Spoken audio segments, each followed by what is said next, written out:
Hello students, please subscribe the channel, drop a like, share and comment. This is exercise number 14 of the Progressive Monthly Magazine, November 2022 on the speed of 100 words per minute.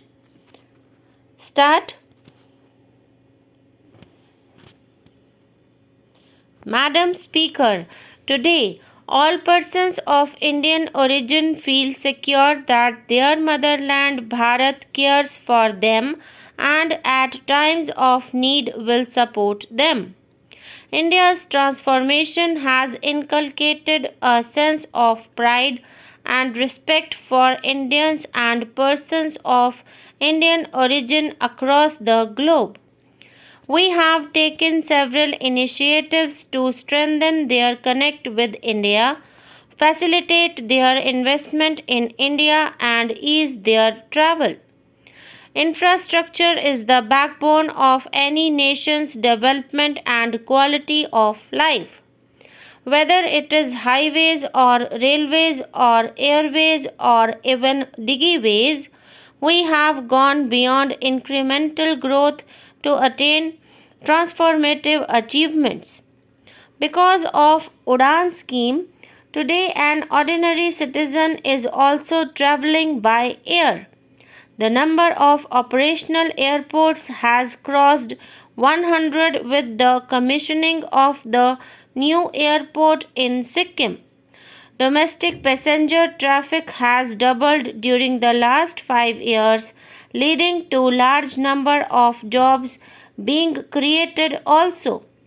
Today, India is the fastest highway developer in the world with 27 kilometers of highways built each day.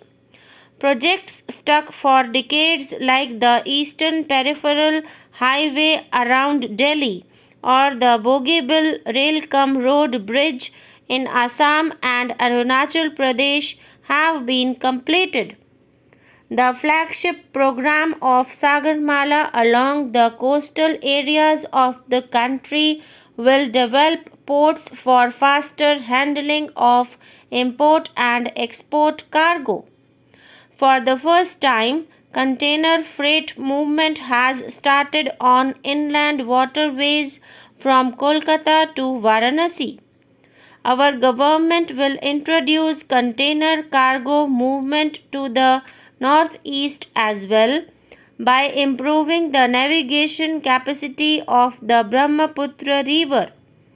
Indian Railways has experienced the safest year in its history. All unmanned level crossings on broad gauge network have been eliminated. Introduction of the first indigenously developed and manufactured semi-high-speed Vande Bharat Express will give the Indian passengers world-class experience with speed, service and safety. This major leap in wholly developed technology by our engineers will give an impetus to the Make in India program and create jobs. Capital support from the budget for railways is proposed at rupees 64,000 crore in 2019-20. The railways overall capital expenditure program is of rupees 1 lakh crore. The operating ratio is expected to improve from 98.4% in 2017-18 to 96.2% in 2018-19 and further to 95% in 2019-20.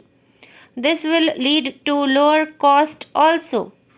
India provided leadership to the global effort to address the problem of climate change.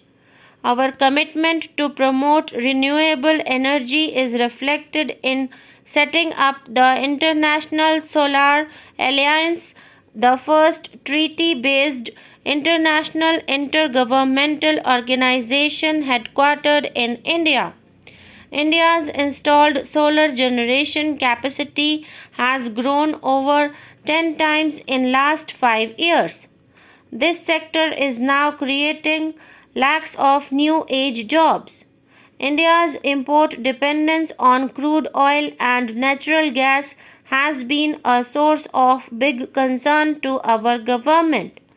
While we have taken a large number of measures to moderate the increasing demand through usage of biofuel and alternate technologies, urgent action is needed to increase hydrocarbon production to reduce imports.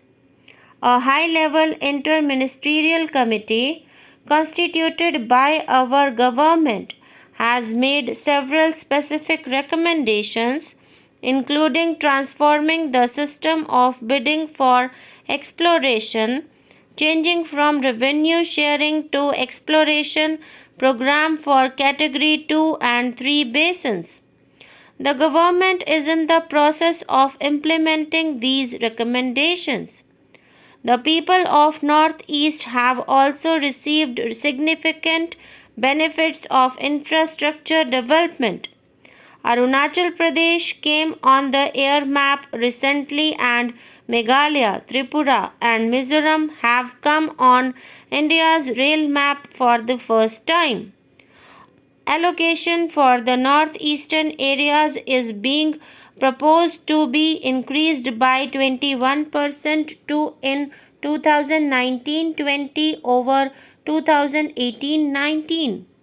Madam Speaker, India is now leading the world in the consumption of mobile data. Monthly consumption of mobile data increased by over 50 times in the last 5 years. The cost of data and voice calls in India is now possibly the lowest in the world. Today, under Make in India, mobile and parts manufacturing companies have increased from 2 to more than 268, providing huge job opportunities.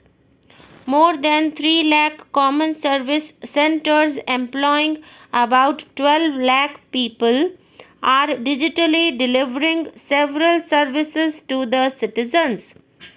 The common service centers are expanding their services and also creating digital infrastructure in the villages, including connectivity to convert the villages into digital villages.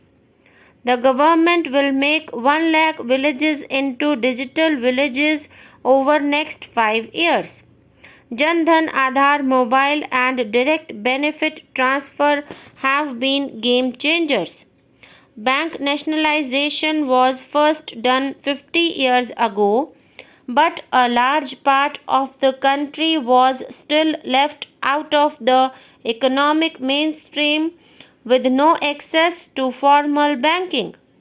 In the last 5 years, nearly 34 crore Jan Dhan bank accounts were opened.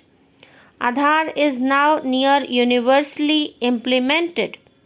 This has helped ensure the poor and middle class receive the benefits of government schemes directly in their bank accounts by eliminating middlemen as such.